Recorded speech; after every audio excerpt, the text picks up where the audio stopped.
Her best friend took her billionaire husband, but the mansion, company, and trust were hers. Hello everyone. Before we begin today's story, I have a small favor to ask. Please hit subscribe and turn on the notification bell so you never miss our channel's new videos. It's quick, free, and the best way to support us in bringing you more dramatic stories. Your support means the world to us. Where are you watching from? Drop your city or country in the comments below.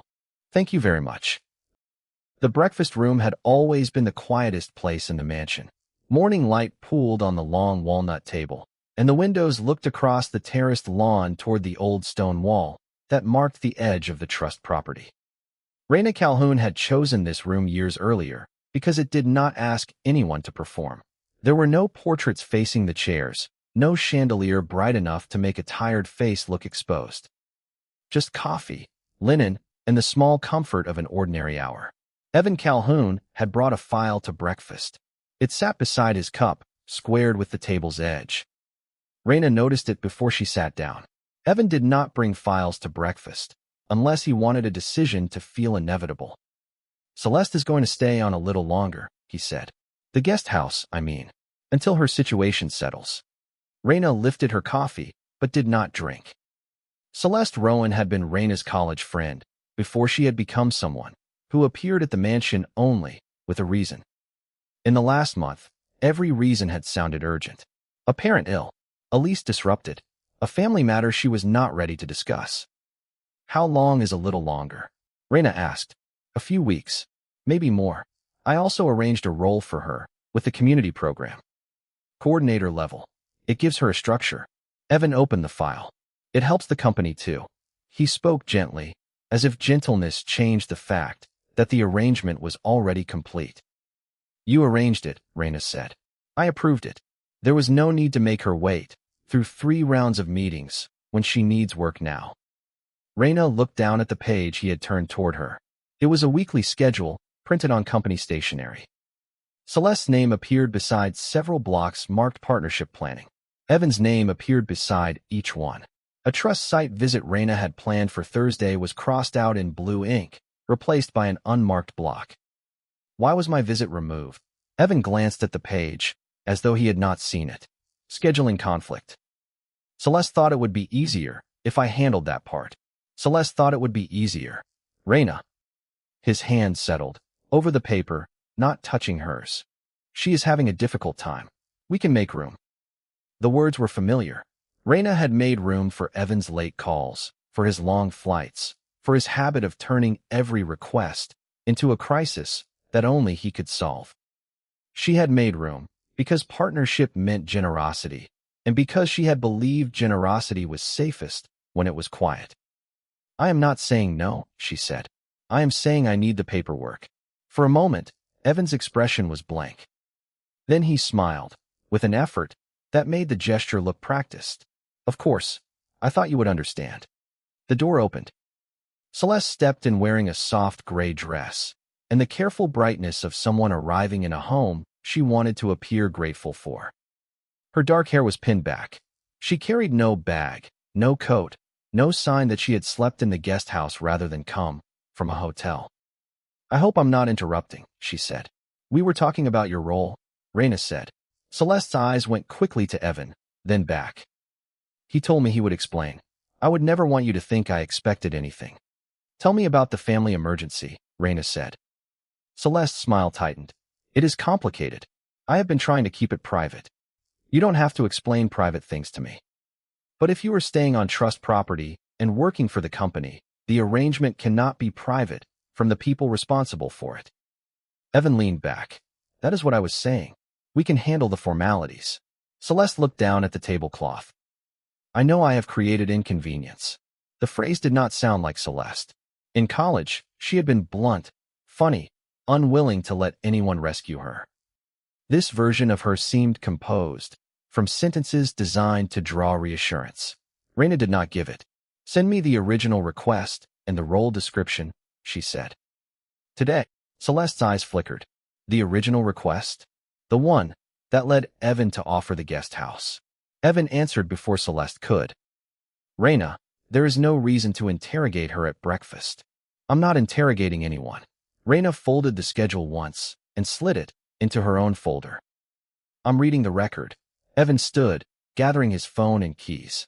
His kiss landed lightly against her temple, too quick to be tenderness and too familiar to refuse without making a scene. I have an early meeting, he said. We'll talk tonight.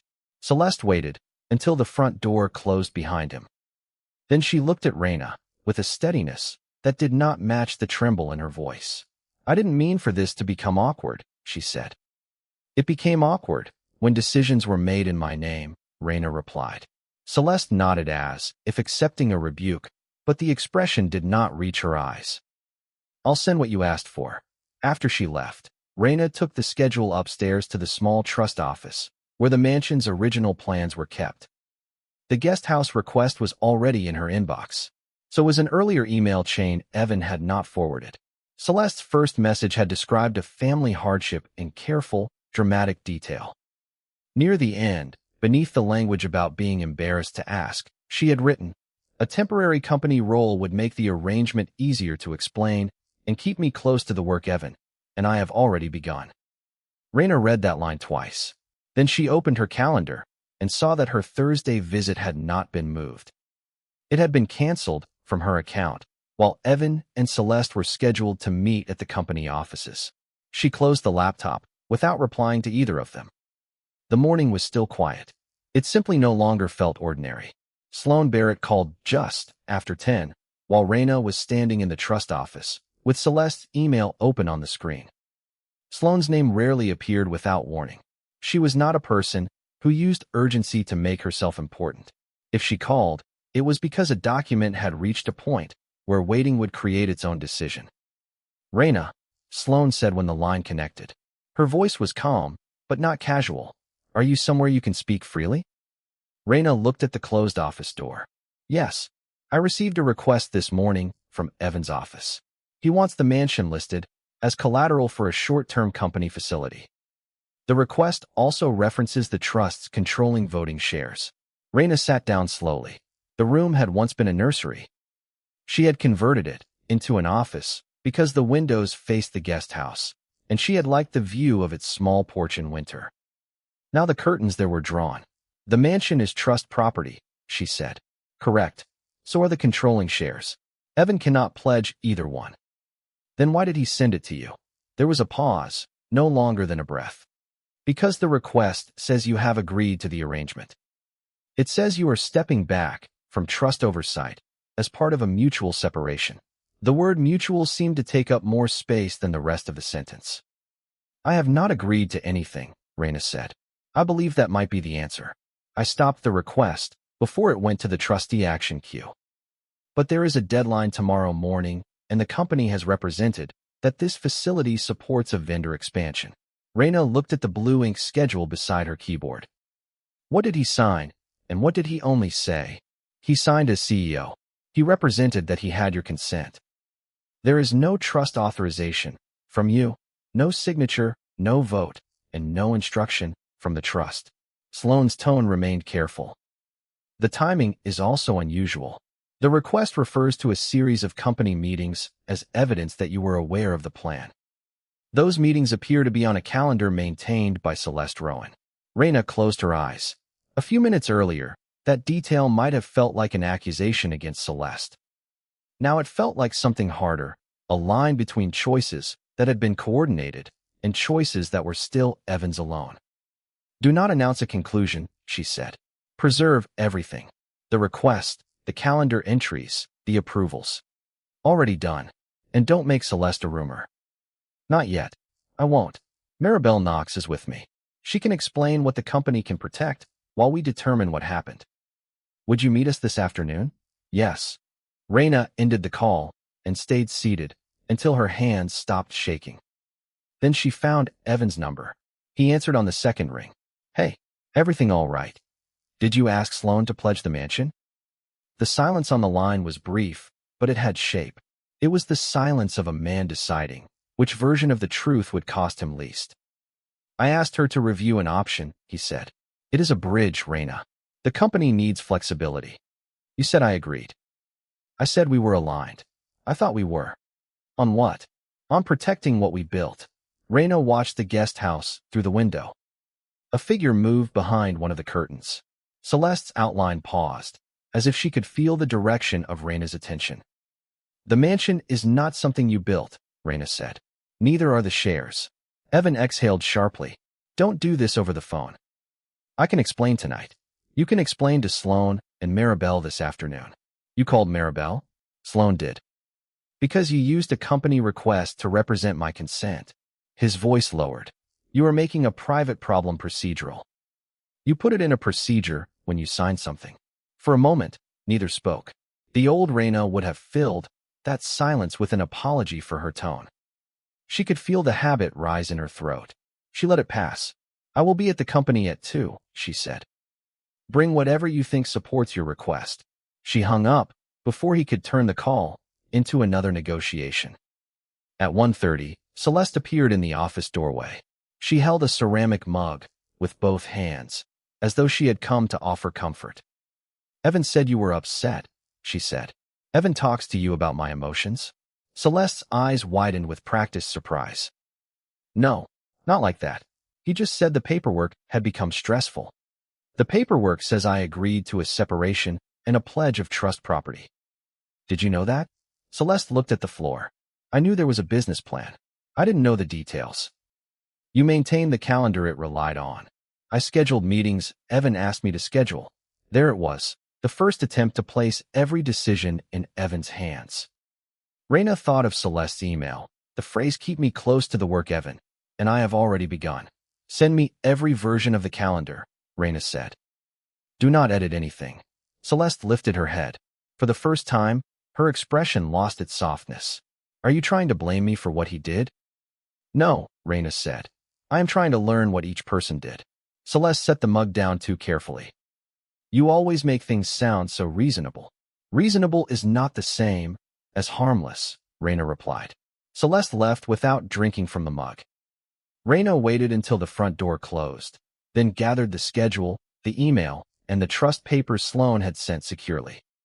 She had spent years believing that if she understood a person's reasons, she could keep a relationship from breaking. That afternoon, she would learn whether understanding was being asked of her again because someone else did not want to answer for themselves. Maribel Knox's office occupied the quietest corner of the company floor. There were no glass walls, no view designed to impress a visitor. The room held a long table, 2 locked cabinets, and a framed copy of the company's first code of conduct. Raina had always liked Maribel because she did not decorate clarity with warmth or coldness. She simply made it available. Sloane sat on one side of the table with a marked-up copy of the trust instrument. Maribel had arranged 4 folders in a straight line: trust, credit request, company approvals, and Celeste's roll paperwork. Evan stood at the windows, his phone silent in his hand. Thank you for coming, Maribel said. I want to be exact about what is known and what is not. Evan turned. We know the company needs a facility. We know you requested a facility supported by assets you do not own, Maribel replied. We know you represented Raina's agreement, without a record of that agreement. And we know the schedule used to support the timing was maintained through an undisclosed personal conflict. Raina took the chair across from Evan. He did not sit. Maribel opened the first folder. The mansion is held by the Calhoun Family Trust. The controlling shares are held the same way. Evan can lead the company, but he cannot pledge trust property. Sloane stopped the request before a trustee action occurred. Sloane turned a page. The important question is not whether the company needs support. It is whether anyone may substitute Evan's urgency for Raina's consent. The answer is no. Evan placed both palms on the windowsill. I was trying to prevent disruption. A vendor decision is due tomorrow. If we lose it, the community program loses momentum. There is an alternative credit option, Maribel said. It costs more and requires a transparent governance review. It does not require trust collateral, which means it makes me look incompetent. Maribel met his eyes. It means the company documents its actual authority. Raina opened Celeste's folder. The role description bore Celeste's initials in the margin. It had been written to place the program coordinator directly under Evan's office, bypassing the usual reporting path. The disclosure form included a box marked "No conflict to disclose." She wrote this. Raina asked. She proposed it, Maribel said. Evan approved it. The company did not receive a disclosure about the personal relationship or the guest house arrangement. Evan finally sat down. There was no reason to turn her into a problem. She is good at the work. Her skill is not on trial, Maribel said. The undisclosed access is. Raina looked from one folder to the next. The facts did not tell her how to feel. They did not explain why Evan had looked at their breakfast table and decided he could make a promise with her name attached. They did not make Celeste's practiced vulnerability less painful, but they showed a line she could still hold. "What can I do today?" she asked. Maribel answered immediately. "You can instruct the trust to freeze the unauthorized request. You can authorize preservation of company and calendar records. You can ask for an independent governance review. And you can require the company to use the alternative facility so employees are protected while the facts are established. If I do that, what happens to the program team? Their payroll continues. The vendor expansion changes shape. No one needs to be blamed for a decision they did not make." Evan leaned forward. "Raina, this is disproportionate. We can solve it without involving everyone." She turned toward him. "You already involved everyone when you told Sloan I had agreed." His face tightened. "I thought you would see the bigger picture.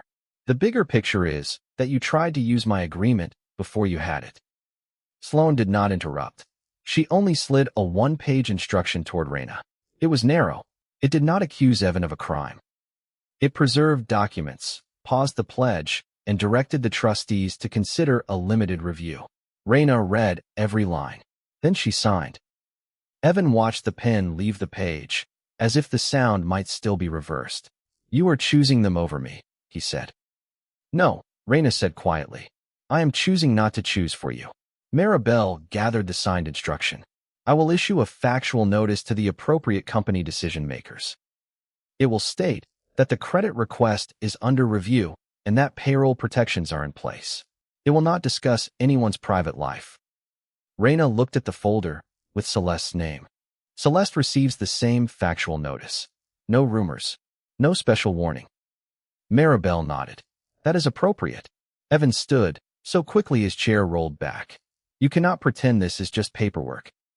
Raina felt the old pull again, the wish to soften him, to say she knew he was afraid.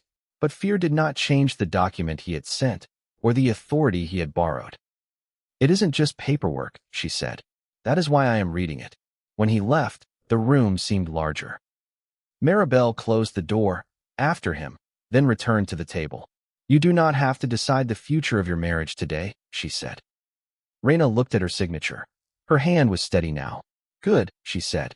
"Today I only need to decide what I will permit in my name." Rain began just before dusk, tapping against the breakfast room windows with the patience of something that knew it had nowhere else to be. Raina had not turned on the overhead lights. A lamp near the sideboard made a small circle over the documents she had brought home from Maribel's office. When Evan came in, he did not take off his coat. "The trustees got your instruction," he said. "My leadership team got a compliance notice." "A factual notice," Raina said. "It makes me look like I tried to steal from my own family. You tried to pledge property you do not own." He stared at her for a moment, then pulled a chair from the table. "I was trying to save the company from a bad quarter. I thought we could sort the trust details afterward. You told Sloan I agreed to a separation." Evan's shoulders lowered. His next voice was softer. "Raina, we have been drifting for years. You know that. Drifting is not an authorization." "I am not saying it is. I am saying I cannot keep pretending we are fine." He took a folded sheet from inside his coat and placed it in front of her. "I want a divorce. I want to handle it with dignity. The statement says mutual because I don't want either of us made into a public story." Raina read the first line. It made their separation sound settled, gracious, and free of any question about the trust or the company. "You wrote this before you asked me," she said. "I wrote a draft. You used the draft as support for the pledge." His jaw moved. "I believed you would sign it." The guest house door opened across the lawn. Celeste came through the rain, with a canvas folder against her chest.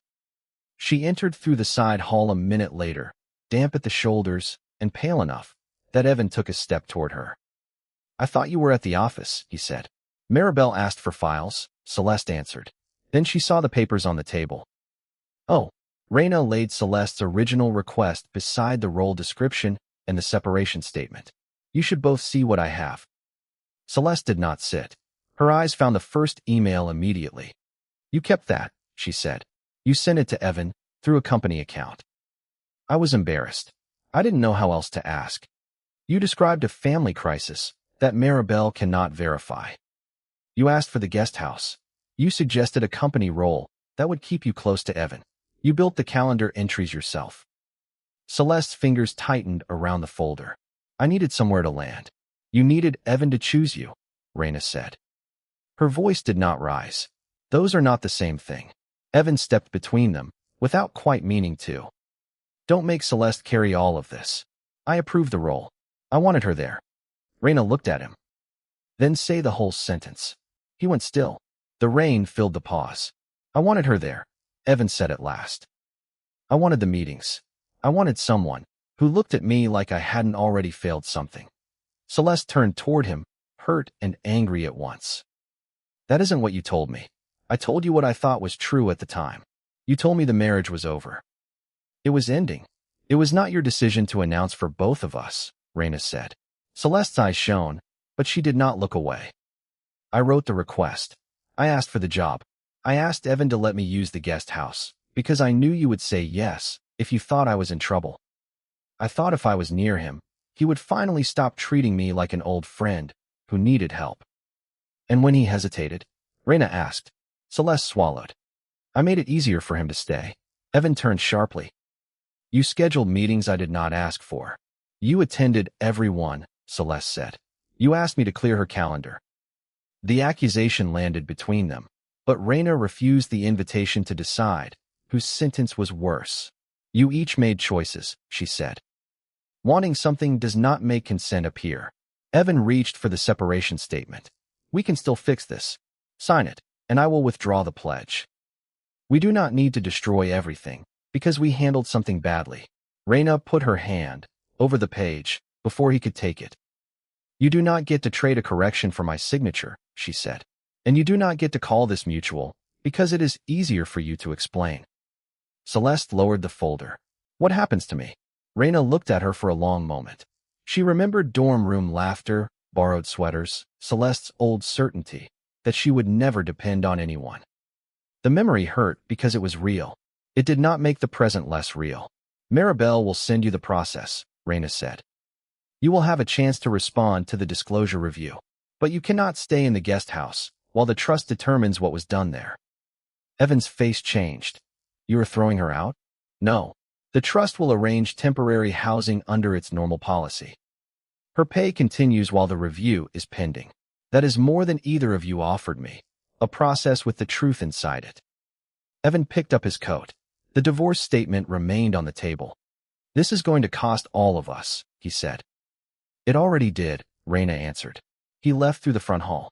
Celeste stood alone for one more second, then walked back into the rain toward the guest house. Raina did not follow either of them. She gathered the papers, stacked them carefully, and carried them to the trust office. The house had not changed. The documents had. So had the rules by which she would live inside them. The emergency trust meeting began at 8 the next morning. Sloan had chosen a secure conference room rather than the mansion, a deliberate distance from the place Evan had tried to use as collateral. The table was smaller than the one in Maribel's office, and no one had brought coffee. The lack of ceremony made the hour feel more serious.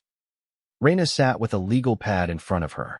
Evan was across from her, no longer in the suit he used for public appearances, but in a dark sweater that made him look tired instead of powerful. Celeste was present only for the portion involving her role and calendar records.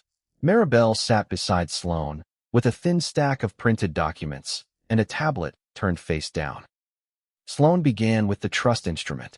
"The mansion is held by the Calhoun Family Trust," she said. "The controlling voting shares are held by the trust. Evan Calhoun is the company's CEO. He is not authorized to pledge either asset.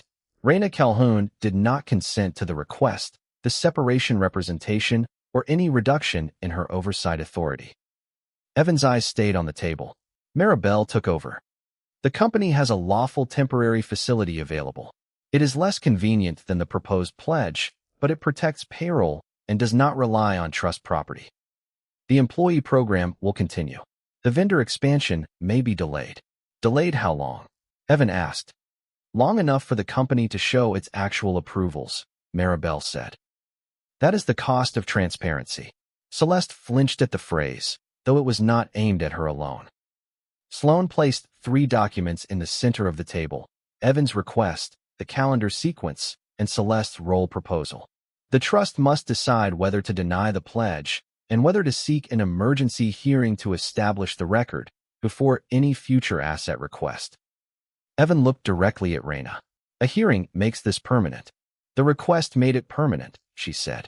I did not write my agreement into it. You are letting Celeste turn us against each other. For a second, Raina felt the old reflex, the wish to tell him she understood he was frightened, the urge to reach across a table and make him feel less alone. Then she saw the calendar again, with her Thursday visit erased in blue ink. Celeste made choices, she said. So did you. This decision is mine. Sloane's gaze moved to Celeste. For the limited record, did you create the role proposal and maintain the calendar entries? Celeste's voice was low. Yes. Did Evan direct every entry? No. She looked toward Raina, then away. Some I put in because I knew he would accept them. Others he asked for. Evan's hand closed around the edge of the table. You are making it sound calculated. Celeste gave a small, exhausted laugh that carried no humor. It was calculated. I just kept telling myself it was temporary. No one rushed to fill the silence. Maribel slid the temporary funding plan toward Raina. If the trust rejects the collateral request, the company can use this alternative today. The program staff remain paid. The review will determine the longer-term governance changes. Raina read the plan. It was not a victory document. It contained costs, higher borrowing expense, delayed expansion, reduced discretion for Evan. But it did not ask employees to carry the consequence of his promise. It did not ask the trust to become his safety net. She placed her pen beside the page. I move that the trust deny the collateral request, she said. Her voice sounded steadier than she felt. I move that the company use the temporary facility. I move that the trust seek an emergency civil hearing limited, and I move that Evan not act on any trust-related company matter until that hearing is complete. Evan leaned forward. Raina, take a break with me. 5 minutes. Please. The word please hurt more than anger would have. It sounded like the man she had loved asking for a private room, where he could once again make the decision feel smaller than it was. Sloan spoke quietly. A recess is available if you want one. Raina looked at Evan. His face was open now, stripped of the polished certainty he carried, into rooms where people expected him to decide. She could have taken the break. She could have allowed him to explain his fear, and maybe he would have explained it beautifully. But the decision would still wait when she returned. No, she said. I have heard enough in private. Sloan read the motion into the record. The vote passed. Evan sat back, as though the air had changed pressure. Celeste covered her eyes for one moment, then lowered her hands. Maribel began sending the temporary funding authorization through the company system. The program team is protected, she said. There will be no payroll interruption. Raina exhaled. Until then, she had not realized how tightly she had been holding herself. Outside the conference room, the company was beginning its ordinary day. Phones would ring. Meetings would start. People who knew nothing of the breakfast table or the guest house would continue doing their work. For the first time, since Sloan's call, Raina understood that protecting those ordinary lives did not require her to disappear inside Evan's emergency.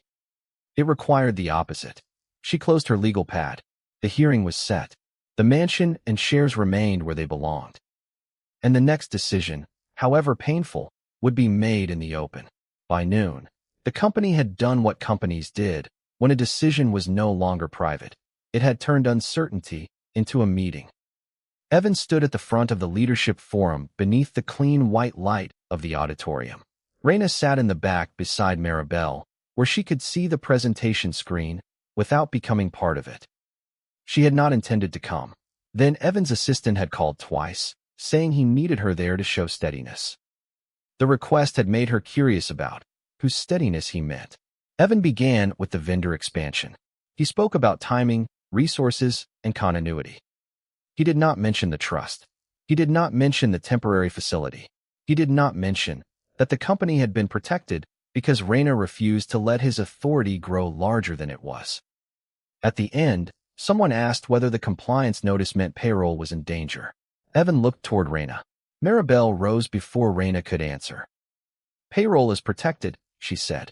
The company is using an authorized temporary facility while governance records are reviewed. That is the accurate update. There was a murmur, then stillness. Evan nodded as though the words had been his plan. Raina watched him accept the answer he had not wanted to give. After the forum, Celeste asked to speak with her in the mansion library. Raina agreed because the hearing would not be decided by one conversation, but because she had reached the point where she no longer feared a difficult room. Celeste was waiting beside the fireplace, a cardboard document box at her feet. The guest house had been cleared except for the things the trust had permitted her to collect. Her face looked different, without the fragile expression she had worn at breakfast. More tired, perhaps. More herself. I brought the messages, Celeste said. All of them. Raina set the box on the reading table. Inside were printed email threads and copies of calendar invitations. One thread began with Celeste describing Raina as distant, then offering Evan a way to make their conversations look like work. Another contained language for the mutual separation statement. A third showed Celeste asking Evan to cancel Raina's trust visit because she wanted an afternoon alone with him before he changed his mind. You wrote this, Raina said. Yes. And he accepted it. Yes. Celeste stared into the unlit fireplace. At first I thought I could make him notice me, without making you the enemy. Then I kept making you the reason he was unhappy, because it worked. I told myself I was only arranging things. Raina read the line again. She doesn't need to know every meeting, Evan. She only needs you to decide what you want. Arranging things is still choosing, Raina said. Celeste nodded. I know. There was no defense in the answer. No request to be called kind. That made it more difficult, not easier. Raina had wanted anger that would let her close a door with certainty. Instead, there was a woman who had chosen badly and now looked as though the consequences had finally become visible. Your hardship may have been real in some parts, Raina said, but you made a story out of it to get access to my home, my husband, and the company. You used friendship as a key. Celeste pressed her lips together. I did. The trust will provide temporary housing through the end of the disclosure review. Your pay continues during that period. After that, the company will make its decision without Evan controlling it. You don't have to do that. I am not doing it for you, Raina said. I am doing it because a process should not become cruel just because the people in it hurt me. Celeste looked up then. Do you hate me? Raina considered the question. I am not going to carry your shame for you. Carry what is yours. Celeste's eyes filled, but she did not cry. She picked up the document box. I will cooperate with the hearing, she said. Cooperation does not erase the record. I know. When she was gone, Raina stood alone in the library. The room still held the old leather chairs, the framed family photographs, the books Evan had bought, because he liked the way a wall of books made a house look established. Nothing had been broken. That was part of the difficulty. The damage had happened through signatures, calendars, and quiet sentences. Raina carried the box to the trust office herself. She did not ask anyone else to hold it for her. The hearing was scheduled for the following Monday, which gave the records 4 days to become a story no one could safely change. Sloan worked from the trust office at the mansion because the original instruments were stored there. Maribel brought the company approval chain and a clean chronological chart of the calendar entries. Raina sat between them at the broad desk, watching the afternoon light move across the papers. We are not building a case about anyone's private feelings, Sloan said. We are establishing authority. The hearing is limited to the trust assets, the company representations, the calendar record, and the corrective safeguards. Will it be public? Raina asked. It is an expedited civil proceeding. Limited attendance, sealed personal exhibits, where appropriate, and a written finding. It is not a spectacle. Maribel tapped the timeline. This begins with Celeste's request for guesthouse access, then the role proposal, then the calendar alterations, then Evan's credit request and separation statement. The sequence matters because it shows the representation of consent was not an accident. Raina followed the dates with her finger. Each one had once looked harmless on its own. A lunch moved. A trust visit canceled. A meeting added after business hours. Taken together, they had the slow logic of a door being shut while she was still inside the house. We should include the temporary funding plan, she said. The employee program should not look like a bargaining chip. Maribel gave a small nod. It shows the company had another lawful path. Evan was not forced to use trust property. Evan arrived without warning just before sunset. He stood in the office doorway, eyes moving from the evidence boxes to Raina. Could we talk? He asked. Sloane began to rise, but Raina stopped her with a glance. You can stay, Raina said. There are no more private negotiations. Evan looked at the calendar chart. I will withdraw the pledge. I will correct the separation statement. We do not need to go before a hearing officer for this. The pledge is already frozen, Sloane said. Withdrawal is appropriate. It does not resolve the false representation or the governance risk. I can resolve it internally. Maribel's voice stayed even. The company needs a correction that is independent of the CEO who made the representation. Evan turned to Raina. Is this what you want? The question sounded different from the way he had asked it at breakfast. Then, he had assumed her answer. Now he waited for it. I want the record to be true, she said. I want the employees protected.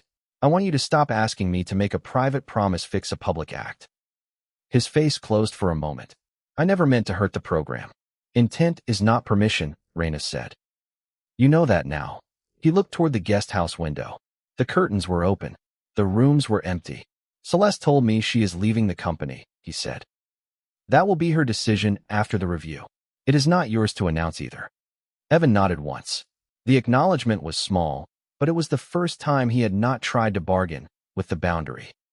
After he left, Sloane resumed stacking the exhibits. You handled that cleanly, she said. Raina gave a tired smile. Cleanly is not how it feels. No, Sloane said, but it is how the record will read. On the evening, before the hearing, Celeste sent a signed statement through counsel. It did not dramatize her role.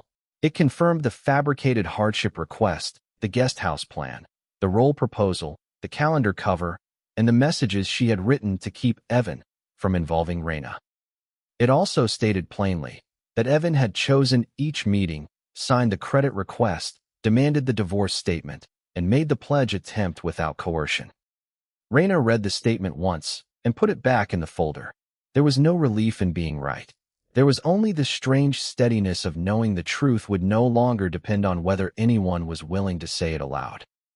The trust apartment was 12 blocks from the mansion and smaller than any home Raina had lived in since her 20s.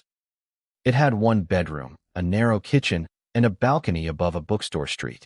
The trust used it for visiting trustees who wanted to avoid the formality of a hotel. Raina had once called it practical. Now, with one suitcase by the wall and a single mug in the cabinet, practical felt almost tender. She had chosen to stay there until the hearing. Evan had agreed to remain elsewhere.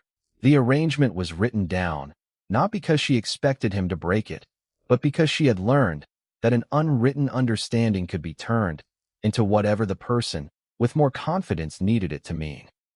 Sloane came by with separation documents on Thursday afternoon. She left them closed on the kitchen table.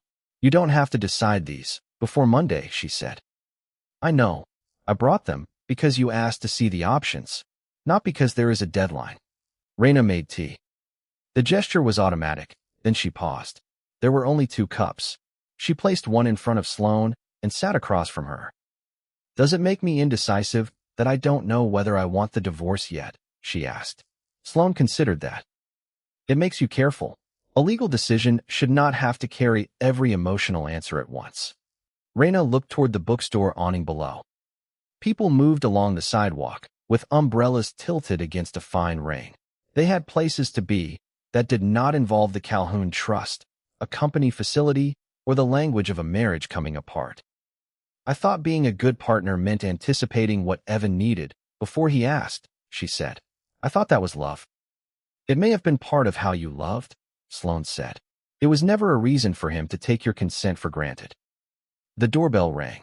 Evan stood in the hallway, with no flowers, no bag, no visible strategy. He had texted first. Raina had agreed to 10 minutes, with Sloane present. He seemed surprised that she had held him to it. I won't stay long, he said. Raina gestured to the chair opposite hers. He sat but did not lean back. I read the hearing materials, he said. All of them. You had access to them before. Not together. His hands rested on his knees. Together, it looks like I kept making the next choice, because the last one had already made me ashamed. I did not want to be the man who needed Celeste's admiration. So I acted like I could manage it. Then I made the company, the trust, and you carry it. Raina heard no demand in the words. That did not make them enough, but it made them different from the explanations he had offered at the mansion. What do you want from me? She asked. Nothing today. I wanted you to know I understand why the hearing has to happen. I should have corrected the record the first time Sloane called. You should have asked before you used my name. Yes. The word hung in the room without defense. Sloane checked the time but said nothing. Raina looked at Evan and saw someone she knew, someone she had loved, and someone whose choices had changed the shape of her life. All three things could be true without telling her what to do next. I will not make a decision about us, because you finally understand the cost, she said. Understanding is the beginning of your work. It is not a claim on my future. Evan nodded. I know. When he left, Raina did not feel victorious. She felt tired in a way that reached back through years of being the person who softened rooms for other people. Sloane gathered the unsigned papers. Do you want me to take these? No, Raina said. Leave them. That night, she opened the balcony door and listened to the city settle. The apartment was unfamiliar, but nothing in it had been arranged around a lie. The quiet was not empty. It was hers. The hearing room was smaller than Raina expected. It had polished wood panels, a raised desk for the hearing officer, and enough chairs for the adults, whose decisions had made the proceeding necessary. No press waited outside. No audience filled the back row. The privacy of the room did not make the moment less serious. It made every word more exposed. Sloane sat beside Raina, with the trust exhibits in order. Maribel sat on the other side, with the company record. Evan was several seats away, his counsel beside him. Celeste sat behind a separate table, hands folded over a statement she had already signed. The hearing officer began by naming the narrow issue, whether Evan had authority to represent Raina's consent or pledge the mansion and trust-held company shares. Whether the company record had been manipulated through undisclosed calendar and approval practices, and what corrective safeguards were required. Sloane rose first. She did not embellish. She entered the trust instrument, the rejected pledge request, and the page that claimed Raina had agreed to step back from oversight. The hearing officer asked whether Raina had signed any authorization. No, Sloane said. There is no authorization because none was given. Maribel followed with the company timeline. She showed the role proposal Celeste had written, the missing disclosure, the calendar entries that removed Raina's visit and described private meetings as company work, and the alternative funding plan that had been available before Evan attempted to use trust property. The company did not need to put employees at risk to avoid this process, Maribel said. A lawful option existed. Evan listened with his eyes lowered. When the hearing officer asked him whether he had represented Raina's consent, he stood. I did, he said. His voice was clear, though not loud. She did not give it. I signed as CEO and treated access to the trust as if my position gave me a right to promise it. It did not. The hearing officer asked about the separation statement. I drafted it before Raina agreed to it, Evan said. I used it to make the pledge request look settled. That was my decision. There was no dramatic collapse in the room. Only the sound of a pen moving across paper and the quiet consequence of an answer finally becoming exact. Celeste was asked about her statement. She rose slowly.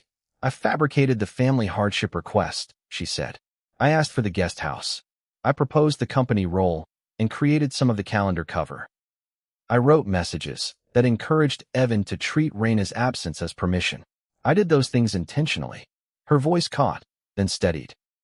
Evan chose his own meetings, his own request, and his own words.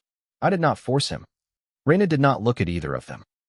She watched the trust instrument on the table, the pages that had existed long before the breakfast room became a battlefield. The mansion was not a symbol of winning. It was an obligation her family had placed in a structure meant to outlast any one person's certainty. The hearing officer turned to her. Miss Calhoun, is there anything you wish to add? Raina stood. Her knees were steady. I do not want private pain turned into public punishment, she said. I want the record corrected. I want the employees protected. And I want it understood that kindness was never a permission slip. Silence was never an authorization. Evan lifted his head then. For a moment, he looked as if he might speak. He did not. After a brief recess, the hearing officer issued limited findings. The mansion and controlling shares were confirmed as trust held and unavailable for Evan's pledge. The separation representation was ordered corrected. Evan was barred from trust-related company decisions pending governance reform. The company was directed to keep the temporary employee protections in place and to adopt conflict and calendar safeguards. Celeste's disclosure review would proceed independently, without Evan's influence. The hearing officer made no speech about shame. The law did not need one. The facts had done their work. Outside the hearing room, Evan approached Raina, but stopped a respectful distance away. I am sorry, he said. Raina believed he meant it. Belief was not the same as restoration. Then live differently, she said. Celeste passed them on her way to meet with Maribel. She did not ask Raina for anything. She only gave a small nod, the kind one adult gives another when there is nothing left to hide behind. Raina watched them go, then walked with Sloane into the clean afternoon. The record would carry her name now, but it no longer carried a story someone else had written for her. For months later, the mansion's front doors stood open for the first morning of the Calhoun Trust's adult leadership retreat. The lawn was bright after overnight rain. Raina walked through the entrance hall while Sloane checked the final trust schedule on her phone. The old house had not changed its proportions. The staircase still curved toward the second floor. The library still held Evan's carefully chosen books. But the rooms no longer felt arranged around whatever story he needed visitors to believe. They had new uses now. The breakfast room was set for a round table on consent and governance. The library would hold small discussions about professional boundaries. The guest house, renovated under a formal trust policy, was reserved for short-term adult fellowship housing, with written eligibility and independent oversight. The retreat materials are all here, Sloane said. And Maribel sent the final company update. Raina took the tablet. The company had completed its governance transition. The program team had remained employed through the delay. The new approval safeguards required independent review whenever a company request touched trust property. Evan had stepped down from the decisions the hearing barred him from making. Celeste had completed her disclosure review, resigned from the company, and accepted the record without asking anyone else to explain it for her. The summary was neither triumphant nor sad. It was simply true.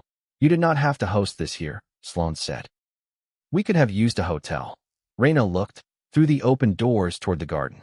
I know. Does it feel strange? Yes. Raina smiled, a little surprised by the ease of it. It is strange. It is not mine to be afraid of anymore. Before the first session, Sloane brought the annual trust record to the small office upstairs. Raina recognized the desk where she had first read Celeste's request.